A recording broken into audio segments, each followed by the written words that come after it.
Bismillahirrahmanirrahim. Assalamualaikum warahmatullahi wabarakatuh. Innal hamdalillah nahmaduhu wa nasta'inuhu wa nastaghfiruh wa na'udzu billahi min shururi anfusina wa min sayyiati a'malina. May yahdihillahu fala mudilla lahu wa may yudlil fala hadiya lahu. Asyhadu an la ilaha illallah wahdahu la syarika lahu wa asyhadu anna Muhammadan abduhu wa rasuluh. Allahumma salli wa sallim ala nabiyyina Muhammad wa ala alihi wa sahbihi wa man ittaba'a hudahu ila yaumiddin, amma ba'd. Bapak-bapak hadirin yang semoga dimuliakan oleh Allah, alhamdulillah puji dan syukur kita panjatkan kepada Allah atas segala nikmat yang telah Allah Subhanahu wa taala anugerahkan kepada kita semua, sehingga di kesempatan malam hari ini kembali Allah pertemukan kita di masjid yang kita cintai ini untuk melanjutkan pelajaran kita membahas sirah dari Amirul Mukminin Umar bin Khattab radhiyallahu taala anhu. Hadirin rahimakumullah, pada pertemuan yang terakhir kita telah paparkan tentang prosesi pengangkatan Umar bin Khattab radhiyallahu taala anhu sebagai khalifah pengganti Abu Bakar Siddiq. Para sahabat akhirnya menerima keputusan Abu Bakar ketika Abu Bakar menunjuk Umar sebagai khalifah pengganti beliau. Walaupun ada kekhawatiran pada diri mereka bahwa Umar ini akan menjadi seorang pemimpin yang keras, namun Abu Bakar meyakinkan mereka bahwa keras atau tegasnya Umar ini adalah untuk mengimbangi kelemah lembutan beliau sebagai khalifah. Maka ketika Umar bin Khattab diangkat menjadi khalifah, dia pun meminta kepada Allah Subhanahu wa taala untuk menjadikan beliau sebagai hamba yang dipenuhi dengan kelembutan. Demikian juga beliau radhiyallahu anhu berjanji ketika beliau berkhutbah di hadapan para rakyatnya, beliau berjanji untuk berusaha melakukan hal yang terbaik. Kalau itu masih bisa beliau lakukan sendiri, beliau akan lakukan itu. Nah, kalau beliau itu di luar kemampuan beliau, maka beliau akan amanahkan orang yang terbaik untuk memberikan pelayanan yang terbaik kepada rakyatnya. Ini yang menjadi pidato Umar bin Khattab, isi dari pidato Umar bin Khattab ketika beliau diangkat menjadi khalifah. Nah, bagaimana Umar bin Khattab radhiyallahu taala anhu melaksanakan atau beliau melaksanakan amanah sebagai khalifah yang dilakukan oleh Umar bin Khattab, ya. Kita akan bahas awal-awal pemerintahan Umar bin Khattab. Beliau melanjutkan program-programnya Abu Bakar As-Siddiq. Apa programnya Abu Bakar As-Siddiq sebelum beliau meninggal dunia? Abu Bakar As-Siddiq ketika itu mengirimkan kaum muslimin untuk melakukan penaklukan demi penaklukan. Ya, kita flashback sebentar bagaimana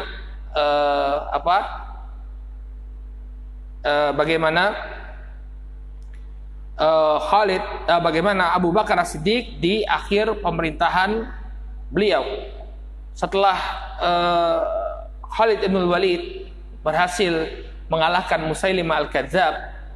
Ketika itu pemimpin Bahrain yang bernama Al-Muthanna ibn Haritha Asy-Syaibani, dia meminta izin kepada Abu Bakar As-Siddiq untuk melakukan penaklukan. Jadi kalau kita lihat, ya, Bahrain itu berbatasan dengan Irak. Kalau sekarang ada Kuwait, ya. Sebelum Bahrain itu ada Kuwait. Kuwait itu dulu termasuk provinsi Irak. Jadi termasuk wilayah Irak. Makanya kenapa Saddam Hussein dulu sangat bernafsu untuk menguasai Kuwait? Karena dari zaman dahulu Kuwait itu termasuk wilayah Irak. Ya. Dari zaman kekhilafan Utsmaniyah juga Kuwait itu salah satu provinsi dari Irak. Ya. Maka itu termasuk wilayah Irak. Nah, Al-Muthanna bin Haritha ini mulai beliau naik ke utara. Dari daerah kekuasaannya mulai naik ke utara untuk satu persatu menguasai, ya, setahap demi setahap menguasai daerah yang dikuasai oleh Persia. Nah, pernah kita jelaskan dulu ketika kita membahas Sirah An-Nabawiyah bahwa kekuatan Persia itu dia tidak langsung berbatasan sesungguhnya dengan kaum muslimin, tapi dia memiliki buffer area. Buffer area ini maksudnya adalah daerah-daerah yang didiami bukan oleh bangsa Persia, tapi oleh bangsa Arab sendiri. Ya, jadi sebelum masuk ke inti negara Persianya, ada daerah-daerah yang memang mereka berada di bawah kekuasaan Persia, namun isinya adalah komunitas Arab. Ya, orang-orang dari Bani Ghassan, orang-orang Ghassan yang mereka beragama Nasrani. Jadi Bani Ghassan ini atau orang-orang Arab yang beragama Nasrani ini, sebagian mereka ada di negeri Syam menjadi bumpernya orang-orang Romawi, sebagiannya lagi berada di Irak menjadi bumpernya bangsa Persia. Maka Al-Muthanna bin Harithah pun mulai beliau dengan pasukannya merangsek ya ke wilayah Irak, dan ini atas izinnya Abu Bakar As-Siddiq radhiyallahu taala anhu. Nah, kemudian apa yang terjadi? Hadirin yang dimuliakan Allah, ternyata Al-Muthanna bin Harithah ini kewalahan. Ya, dia kemudian meminta agar Abu Bakar As-Siddiq mengirimkan bala bantuan. Siapa yang dikirimkan oleh Abu Bakar As-Siddiq radhiyallahu taala anhu untuk membantu Al-Muthanna bin Harithah? Khalid ibn Walid. Yang ketika itu Khalid ibn Walid baru saja memenangkan perang Yamamah melawan Musailimah Al-Kadzab. Maka kemudian mulailah ekspedisinya Khalid ibn Walid, yang awalnya dia hanya diperbantukan oleh Abu Bakar As-Siddiq kepada Al-Muthanna ibn Harithah. Namun setelah itu kita akan melihat ya bagaimana cemerlangnya ya kepemimpinan atau bagaimana cemerlangnya Khalid ibn Walid sebagai komandan pertempuran. Ketika dia ditugaskan oleh Abu Bakar As-Siddiq membantu Al-Muthanna ibn Harithah Asy-Syaibani, mulai dia naik ya. Nah, ini petanya. Ya, Bapak bisa lihat di sini. Nah, ini daerah Yamamah di sini. Ya. Awal dari perjalanan Khalid ibn Walid. Kemudian dia mulai naik ke utara. Ya, dia mutar dulu sini ke Bahrain. Ya. Nah, ini kemudian naik satu persatu kota-kota yang dikuasai atau yang merupakan wilayah dari Persia ini berhasil ditaklukkan oleh beliau. Ya, sebenarnya saya pengen ungkap satu persatu peperangan tersebut, tapi kita sedang berbicara tentang Khalifah Umar bin Khattab. Kita bukan sedang berbicara tentang Khalid ibn Walid. Jadi kapan kita bicara tentang peperangan ini? Ya nanti, kalau sampai kepada Khalid ibn Walid. Ya, masih panjang, masih lama. Nah, kita ini hanya berbicara tentang garis besarnya saja, bahwa Khalid bin Walid begitu beliau selesai dari perang Yamamah, ditugaskan oleh Abu Bakar untuk membantu Al-Muthanna bin Harithah, langsung beliau bergerak, maka kemudian satu persatu kota-kota di Irak itu mulai ditaklukkan. Ada kota namanya Alis, Abalah, Al-Midhar, Al-Walajah, sampai kemudian Al-Hirah. Al-Hirah ini ibaratnya kota terbesar kedua di Persia. Di kekuasaan Persia itu mereka punya dua kota besar. Yang pertama adalah Al-Madain. Nah, Al-Madain ini ibu kotanya. Kemudian mereka punya kota Al-Hirah. Al-Hirah ini juga kota besarnya, pusat peradaban mereka. Nah, ini berhasil kemudian dikuasai oleh Khalid ibn Walid. Kemudian naik lagi beliau sampai Al-Anbar, terakhir Dumatul Jandar. Ya, perangnya itu kisahnya luar biasa, bagaimana orang-orang Persia berusaha menghadang laju Khalid bin Walid, dan bagaimana jumlah pasukan yang sama sekali tidak sebanding antara kaum muslimin dengan orang-orang Persia. Namun dengan pertolongan dari Allah Subhanahu wa taala, kemudian kepiawaian Khalid bin Walid mengatur strategi, maka kemenangan demi kemenangan diraih oleh pasukan kaum muslimin. Ini kemudian yang menyebabkan nama Khalid bin Walid menjadi sangat harum. Masya Allah. Dan tadi saya mencoba untuk mengorek berapa sih usia Khalid ibn Walid ketika beliau menjadi panglima perang ini. Ya, usia beliau itu di atas 50-an Bapak-bapak. Dalam keadaan usianya sudah 50-an, beliau tetap terjun ke lapangan, berperang dengan pedangnya, naik kuda, Pak. Kalau kita usia 40-an udah boyoan. Jangankan untuk mimpin perang. Makanya perlu kita membaca kisah-kisahnya para sahabat ini, agar jangan kemudian merasa, aduh sudah deh, saya sudah tua, ya tidak bisa berbuat karya untuk Islam. Khalid bin Walid ini kalau kita lihat, beliau itu kan masuk Islam sebelum perang Khaybar beliau masuk Islam ya. Dan ketika ketika perang Mu'tah ya, perang Mu'tah itu yang ada tiga panglima yang ditunjuk oleh Rasul Shallallahu Alaihi Wasallam, Ja'far bin Abi Thalib, kemudian yang pertama adalah Zaid bin Harithah, kemudian diganti dengan Ja'far bin Abi Thalib, kemudian diganti dengan Abdullah bin Rawahah, kemudian semuanya meninggal dunia, lalu diganti oleh Khalid bin Walid. Nah, ketika perang itu ya, yang Khalid bin Walid berperang dengan demikian gagahnya sampai 9 pedang. Ya, beliau sampai memakai 9 pedang patah dalam pertempuran. Saking serunya bertempurnya Khalid bin Walid. Itu usianya beliau 47 tahun, Pak.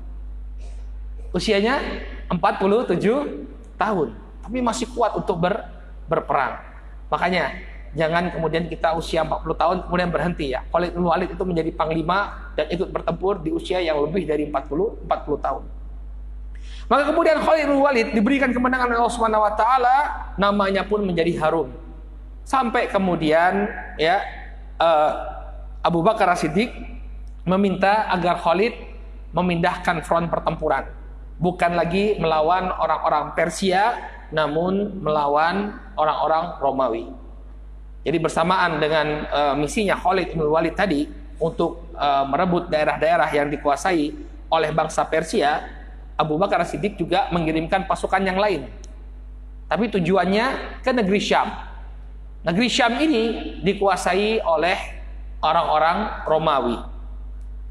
Hadirin yang dimuliakan Allah, kalau kita menyebut negeri Syam, maka yang sekarang itu menjadi negeri Syam itu adalah banyak negara. Di antaranya Suriah, kemudian Jordania, lalu Lebanon, kemudian Palestina yang sekarang sedang dikuasai oleh Israel. Nah, ini semua negeri Syam berada di bawah kekuasaan bangsa Romawi. Maka Abu Bakar As-Siddiq mengirimkan pasukan untuk merebut kota-kotanya orang-orang Romawi. Sehingga kalau kita ditanya apakah betul Islam itu disebarkan dengan pedang, ya ada benarnya. Ya, tapi bukan kemudian dengan paksaan. Ya, dengan paksaan kemudian ditodong dengan pedang, kamu masuk Islam, kalau enggak saya bunuh. Enggak. Tapi ketika suatu daerah itu dikuasai oleh kaum muslimin, mereka diberikan opsi. Yang pertama tentunya masuk Islam. Kemudian yang kedua, kalau mereka tetap ingin mempertahankan akidah mereka, kalau mereka tetap ingin mempertahankan agama mereka, maka mereka membayar jizyah kepada kaum muslimin, semacam pajak kepada kaum muslimin. Nah, kalau mereka tidak mau masuk Islam dan juga enggan untuk bayar jizyah, mau tidak mau terjadi perang, ya, diperangi. Sehingga tidak ada paksaan dalam Islam, cuma diberikan opsi bagi mereka. Silakan kalian tetap dengan kenasranian kalian, akan tetapi ada kompensasinya, yaitu membayar jizyah. Nah, ketika kaum muslimin berhasil menguasai mereka, tentunya kaum muslimin berada di atas. Ya, orang-orang yang enggan untuk membayar jizyah, mau tidak mau mereka masuk Islam. Akhirnya mereka masuk Islam. Demikian juga ketika melihat berinteraksi dengan kaum muslimin dalam keadaan kaum muslimin berada di atas, maka mereka pun ya tertarik untuk masuk Islam. Jadi begitu proses untuk mengislamkan orang-orang di luar Jaziratul Arabiyah. Nah, ketika itu Abu Bakar As-Siddiq mengirimkan pasukan. Pasukannya dibagi 4. Yang pertama adalah pasukannya Yazid bin Abi Sufyan. Ya, ini adalah saudaranya Muawiyah. Bukan anaknya Muawiyah ya, karena anaknya Muawiyah namanya juga Yazid. Tapi Yazid ini Yazid bin Abi Sufyan, saudara laki-laki dari Muawiyah. Maka dia ditugaskan oleh Abu Bakar As-Siddiq untuk menaklukkan kota Damaskus. Kemudian Abu Ubaidah bin Jarrah, ini yang paling jauh, diutus atau dikirimkan pasukannya oleh Abu Bakar As-Siddiq untuk menaklukkan Al-Hims. Al-Hims ini yang paling utara, paling ujung. Sekarang masuk wilayah Suriah. Damaskus juga masuk Suriah ya. Al-Hims sekarang ya namanya Al-Hims. Kemudian Amr bin Al-As dikirim untuk menaklukkan Baitul Maqdis, Palestina. Nah, ini arahnya agak ke timur, agak ke barat. Ya. Makanya Amr bin Al-As itu ketika berhasil menaklukkan Baitul Maqdis, nanti dia akan lanjut ke Mesir. Kan Palestina itu dia berbatasan dengan Mesir. Ya, berbatasan dengan Mesir. Kemudian Syarahbil bin Hasanah ditugaskan untuk menaklukkan Urdun, Jordania. Ya. Nah, ini pasukan seperti ini kira-kira, Pak. Ada 4 pasukan yang dikirimkan oleh Abu Bakar As-Siddiq, diberangkatkan oleh Abu Bakar As-Siddiq. Ini ada Jaish Abi Ubaidah ibn Jarrah yang tugasnya adalah Hims, paling atas. Kemudian Jaishnya Yazid ibn Abi Sufyan, ya, ini untuk menaklukkan Damaskus. Kemudian Syarahbil bin Hasanah ini untuk menaklukkan Urdun. Kemudian Jaishnya atau pasukannya Amr bin Al-As ini untuk menaklukkan Baitul Maqdis. 4 pasukan dikirimkan oleh Abu Bakar As-Siddiq. Nah, ketika itu Abu Bakar meminta agar Khalid ibn Walid yang sudah mencatat serangkaian prestasi di Irak untuk membantu kaum muslimin yang sedang memerangi bangsa Romawi di negeri Syam. Maka kemudian Khalid ibn Walid pun begitu menerima utusan dari Abu Bakar As-Siddiq, ya, beliau langsung melaksanakan tugas tersebut. Bahkan beliau dari Al-Anbar, ya, dari utara ini, dari Al-Anbar untuk menuju ke Yarmuk, ya, ke Yarmuk, titik pertemuan pasukan kaum muslimin, ini hanya ditempuh dalam waktu 5 hari. Beliau menempuh jalan yang belum pernah ditempuh oleh rombongan lainnya. Ya, jadi beliau mencari jalan yang paling cepat. Demikian patuhnya dia kepada Abu Bakar As-Siddiq radhiyallahu taala anhu.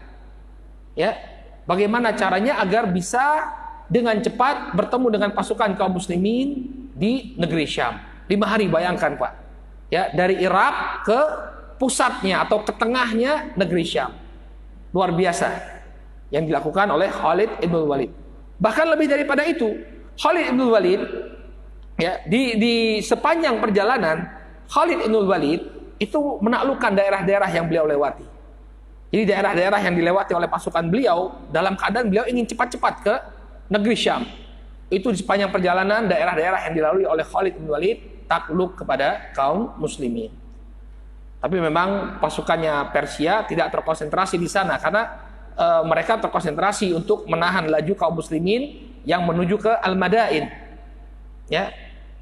Makanya ketika Khalid bin Walid meninggalkan medan pertempuran di Irak, ya, bangsa Persia berhasil mengkonsolidasi kekuatannya kembali, kemudian mengembalikan kembali wilayah-wilayah yang sebelumnya dicaplok oleh kaum muslimin.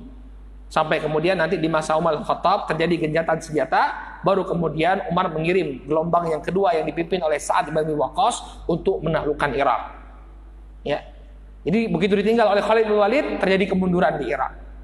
Ya, konsekuensi, ya, mau tidak mau nggak bisa dua-duanya jalan.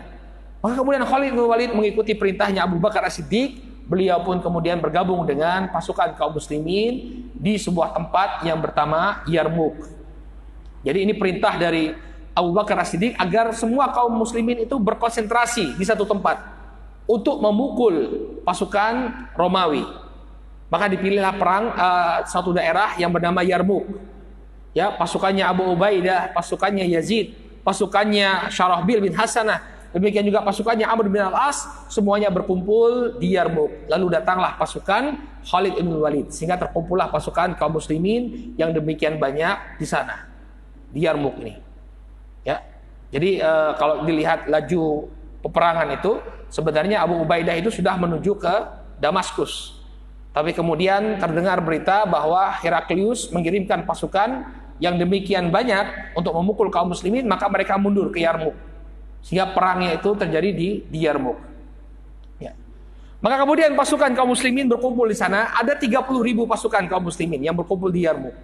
Sementara pasukannya Heraklius, ya, yang dipimpin oleh salah seorang panglima yang hebat dari kalangan mereka, itu terkumpul 120.000 pasukan. Ya, mereka berkumpul untuk menghadang pasukan kaum muslimin. Namun kemudian kaum muslimin yang di bawah kepemimpinan Khalid ibn Walid, mereka begitu antusias untuk berperang, ya, karena banyak di antara yang kaum muslimin yang ikut pertempuran Yarmuk ini, dulu mereka adalah pentolan-pentolan kesyirikan. Di antaranya adalah sahabat yang bernama Ikrimah bin Abi Jahal. Ya, anaknya Abu Jahal. Dia merasa bersalah selama berada di dalam kekufuran, dia banyak memerangi Rasul sallallahu alaihi wasallam. Maka beliau merasa bahwa inilah saat untuk membuktikan ya loyalitas dia kepada Nabi sallallahu alaihi wasallam. Sampai beliau mengatakan, selama masa kekufuranku aku banyak memerangi Nabi sallallahu alaihi wasallam, maka aku berharap aku bisa membalas itu semua dalam peperangan ini. Maka kemudian Ikrimah bin Abi Jahal dan para sahabat yang lainnya, mereka bertempur habis-habisan. Ya, sehingga orang-orang Romawi, pasukan Romawi kocar-kacir dan mereka pun mengalami kekalahan yang sangat fatal. Dari 120.000 pasukan Romawi yang tewas di medan pertempuran, 100.000 pasukan. Ya, sementara kaum muslimin dari 30.000 pasukan kaum muslimin yang meninggal atau yang mati syahid ketika itu 3.000 orang. Ya. Jadi perangnya habis-habisan betul. Ya. Dan ini memang terjadi kesalahan ya. Ya semuanya Allah Subhanahu wa taala yang menakdirkan. Kemenangan ini ya ditakdirkan oleh Allah Subhanahu wa taala. Jadi banyak yang menentukan kemenangan dalam suatu pertempuran. Ini variabelnya banyak sekali ya. Apalagi perangnya sangat masif. Ya, ratusan ribu orang yang terlibat, puluhan ribu orang yang terlibat. Sehingga variabel yang mempengaruhi kemenangan itu sangatlah banyak. Strategi, persenjataan, demikian juga posisi. Nah, kaum muslimin ini diuntungkan dengan posisi ini. Kesalahannya panglima Romawi ya, mereka menghadapi kaum muslimin di daerah yang tidak strategis ya, ini kalau analisa perangnya ya. Jadi mereka itu terjepit sesungguhnya ya, yang kita bisa lihat di sini yang biru itu adalah pasukannya Romawi, yang merah ini kaum muslimin. Nah, strateginya Khalid bin Walid, peperangannya terjadi beberapa hari, Pak. Jadi bukan satu hari selesai, enggak. Ya, ngentek kayak 100.000. Butuh waktu itu 7 hari menghabiskan 100.000 orang itu cepat ya. Cepat itu. Ya, kalau zaman sekarang ya mungkin bisa 1 hari habiskan ratusan ribu. Ya, tembak aja pakai nuklir kayak Hiroshima dan Nagasaki. Blar, ratusan ribu orang mati. Nah, tapi zaman dulu ya pakai pedang. Dan itu bertempur, bukan orang-orang yang sudah ditangkap kemudian ditretet, itu enggak. Ini pertempuran. Selama 7 hari terjadi pertempuran, ya 6 atau 7 hari ya, pertempuran antara kaum muslimin dengan bangsa Romawi, ya. Khalid bin Walid berusaha menjepit ya pasukan orang-orang Romawi. Nah, ini lokasi pertempurannya seperti ini. Jadi memang dia di lembah Yarmuk ini. Ya, jadi dijepit pasukannya. Makanya tempatnya itu sangat tidak strategis ya. Kalau pasukan itu banyak ya, dia membutuhkan tempat yang demikian luas. Pasukan sebanyak apapun, kalau dia bertarung di tempat yang sempit ya, maka tidak akan efektif. Contohnya perang Uhud. Perang Uhud, Nabi SAW itu cerdas ya, beliau mengatur strategi bagaimana agar 3.000 pasukan kaum musyrikin di perang Uhud itu menjadi tidak efektif. Bagaimana caranya? Nabi jepit. Kita memilih lokasi pertempuran antara Gunung Uhud dengan Jabal Rumah. Jadi tempat pertempurannya itu sempit. Kalau istilahnya itu bottleneck. Bottleneck itu leher botol. Ya, walaupun kecap itu isinya banyak, tapi kalau keluar ya bisanya cuma sedikit-sedikit. Kenapa? Karena bottleneck, ada leher botolnya. Beda kalau dia langsung dibuka thread seperti itu. Enggak, ini enggak bisa. Dia sedikit keluar ya. Nah, seperti ini juga kalau kelihatannya wallahu taala alam, inilah yang dilakukan oleh Khalid bin Walid. Pasukan 100.000 pasukan kaum bangsa Romawi ini menjadi tidak efektif di perang Tabuk, perang Yarmuk. Nah, kemudian Khalid bin Walid juga di antara strategi beliau membiarkan pasukan kaum musyrikin ini maju sehingga membuat ruang bagi Khalid bin Walid. Ya, Khalid bin Walid ini dikenal dengan kepiawaiannya memimpin pasukan kavileri. Ya, jadi ada kavileri. Kalau yang berjalan kaki itu apa?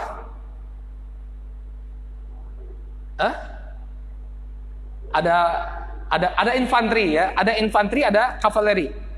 Ya. Nah, Khalid ini masyhur dengan kavalerinya. Jadi beliau dengan pasukan kavalerinya itu menyerang dari belakang sehingga kacau. kacau balau pasukan orang-orang Romawi sampai kemudian mereka lari, kabur dari medan pertempuran pada hari yang ketujuh. Sehingga banyak sekali di antara mereka yang kemudian tewas di medan pertempuran. Jadi inilah kemenangan yang kesekian kalinya, ya, kemenangan yang kesekian kalinya didapatkan oleh Khalid ibn Walid radhiyallahu taala anhu. Muncul suatu permasalahan ketika Khalid ibn Walid sedang berada di puncak kemasyhurannya, ya, setelah ekspedisi beliau di Irak sukses, kemudian dikirim oleh Abu Bakar ke negeri Syam, perang Yarmuk sukses. Beliau sedang berada di puncak-puncak, ya, karirnya. Abu Bakar As-Siddiq meninggal dunia, lalu diganti oleh Umar ibn Khattab radhiyallahu taala anhu. Kemudian langsung turun SK, ya, penurunan atau pencabutan, ya, jabatan Khalid ibn Walid sebagai panglima. Wah, ini kan tadi saya sengaja menggambarkan bagaimana kehebatan Khalid ibn Walid biar emosi kita ke bawah. Ya. Kok tiba-tiba Umar begitu naik jadi khalifah? Ya, perintah pertamanya adalah memecat Khalid ibn Walid. Ya. Maka kita diuji nih, husnuzon apa suudzon sama Umar. Ya, sebagian orang menganggap bahwa Umar tidak mau tersaingi, makanya ketika beliau diangkat jadi khalifah, yang pertama kali beliau lakukan, ini menurut orang-orang yang berpandangan negatif, adalah menyingkirkan, ya, orang-orang yang bisa menandingi pamor beliau. Khalid pecat. Kan seperti itu. Ya enggak? Kalau ingin apa? Ingin naik ke atas, ya. Dulu zaman presiden kita, ya, kalau ada jenderal yang menonjol pamornya, ya, sudah mulai banyak orang yang mengeluh-elukan, biasanya dimatikan karirnya. Ya, presiden kita yang dulu, kalau ada jenderal TNI Angkatan Darat yang mulai pamornya naik, itu biasanya dibuang. Entah jadi duta besar, ya, entah jadi apa, pokoknya dibuang. Jangan sampai kemudian punya nama di Indonesia. Ya, contohnya mertuanya SBY dulu, Pak. Sarwo Edi. Wah, itu kan gemilang-gemilang, ya, ketika dia sedang di puncaknya, ya, ditaruh jadi duta besar. Kalau saya tidak salah jadi duta besar Rusia. Gaweane numpas komunis malah jadi duta besar di Rusia. Biar gak punya masa. Ya, mungkin orang akan berpendapat bahwa yang dilakukan oleh Umar ini sama seperti para pemimpin, yang ini menyingkirkan apa? Saingan. Nah, ini yang perlu kita bahas.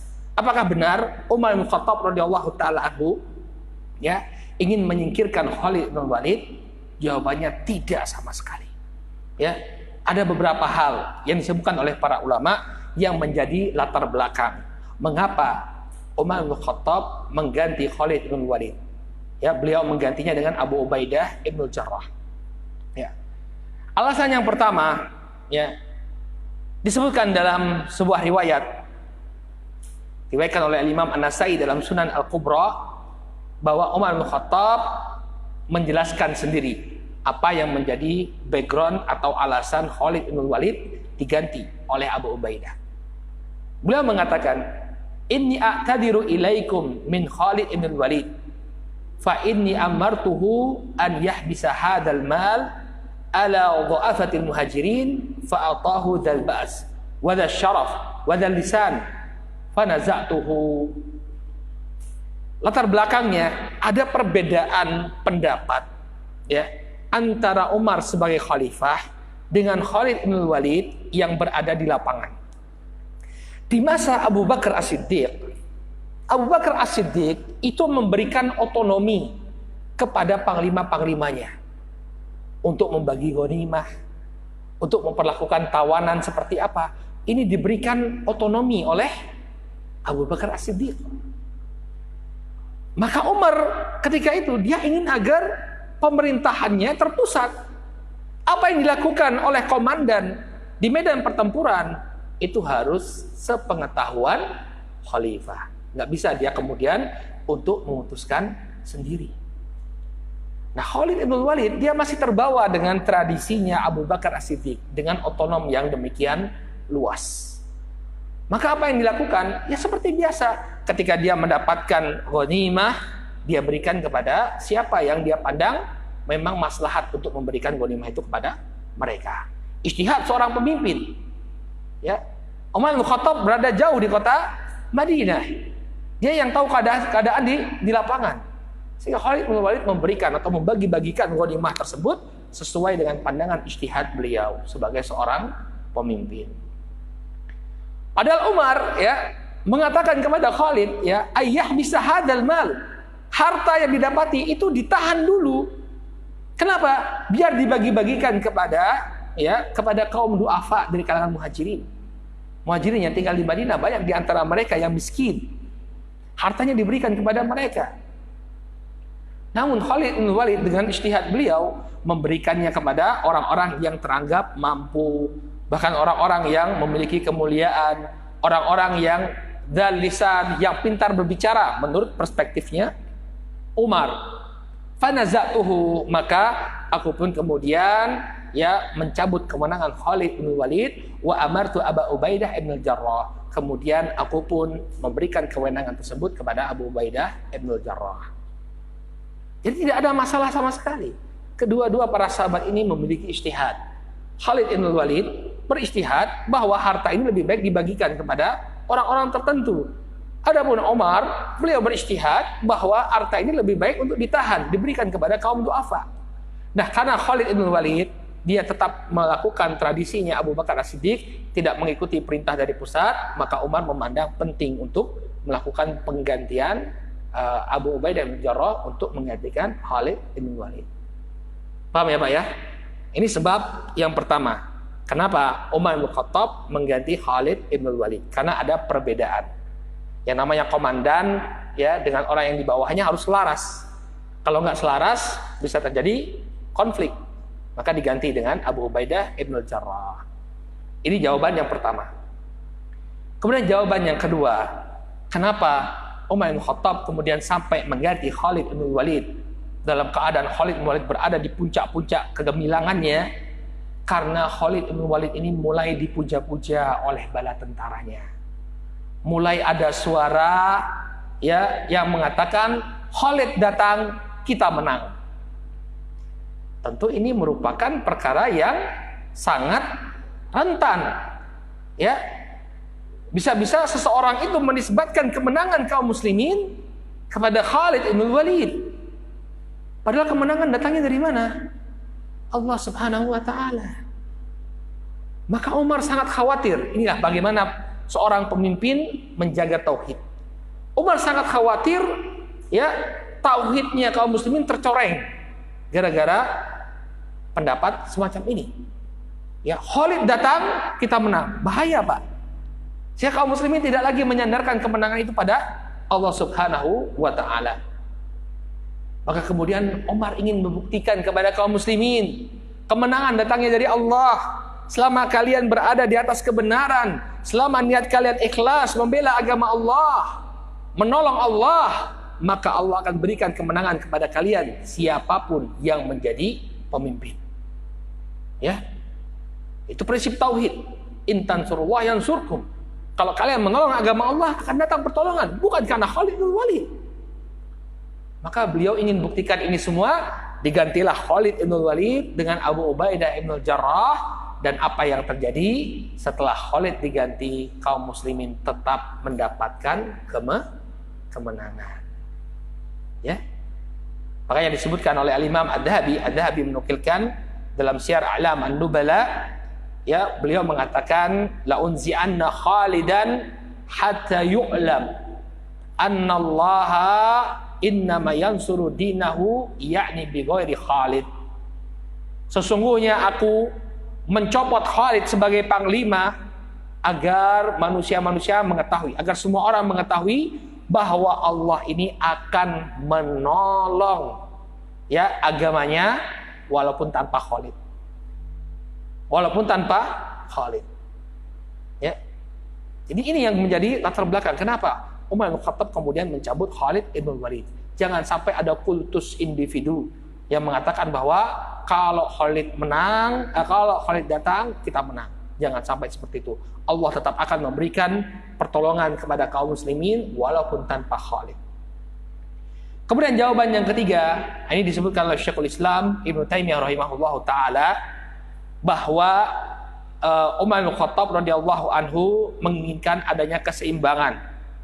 Ketika Abu Bakar As-Siddiq menjadi khalifah, Abu Bakar As-Siddiq dikenal dengan kelemah lembutannya. Adapun Umar dikenal dengan sikap tegasnya.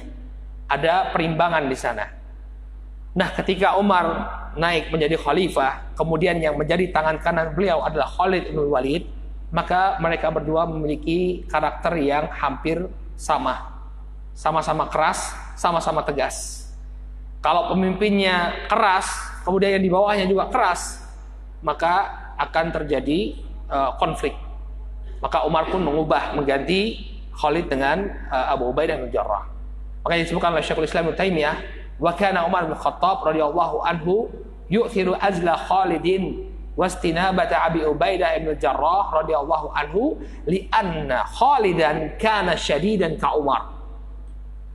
Yang menjadi latar belakang kenapa Umar mengganti Khalid bin Walid ya dengan Abu Ubaidah bin Jarrah, karena Khalid itu adalah orang yang tegas, orang yang keras, seperti Umar. Wa Abu Ubaidah kana layyinan ka Abi Bakar. Sedangkan Abu Ubaidah memiliki karakter yang lemah lembut seperti Abu Bakar. Wa kana al-aslah likullin minhuma an yuwalli man wallah. Oleh karena itu yang paling aslah, paling baik adalah semuanya itu saling melengkapi. Kalau sama-sama keras akan terjadi pertentangan. Namun kalau yang satu keras, yang satu lembut, maka akan ada yang saling mengerem. Kalau ini terlalu lambat, maka yang keras akan mendorong. Kalau ini terlalu cepat, maka yang ini akan mengerem.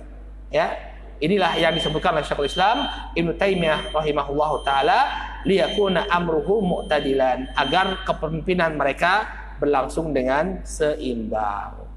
Inilah 3 alasan yang disebutkan oleh para ulama mengapa di awal-awal naiknya Umar bin Khattab radhiyallahu anhu sebagai khalifah, yang pertama kali beliau lakukan adalah mengganti Khalid ibn Walid. Ya, dengan demikian jelaslah apa yang menjadi alasan beliau. Mudah-mudahan apa yang kita sampaikan bermanfaat. Insya Allah pada pertemuan yang akan datang kita akan bahas penaklukan demi penaklukan yang dilakukan di masa Umar. Seru sekali bagaimana Umar bisa menyebarkan kaum muslimin dengan begitu cepat, ya, dengan begitu cepat. Belum ada penaklukan yang lebih cepat daripada yang dilakukan oleh Umar bin Khattab dengan ya pengaruh yang sampai sekarang masih terasa. Orang bisa menyebarkan pasukan dengan cepat, tapi pengaruhnya cepat juga hilang. Tapi Umar ya menyebarkannya dengan cepat, pengaruhnya terasa sampai sekarang. Wallahu taala alam bisawab. Kita cukupkan dulu sampai di sini, mudah-mudahan bermanfaat. Subhanakallahumma wabihamdika, asyhadu an la ilaha illa anta, astaghfiruka wa atubu ilaik. Assalamualaikum warahmatullahi wabarakatuh.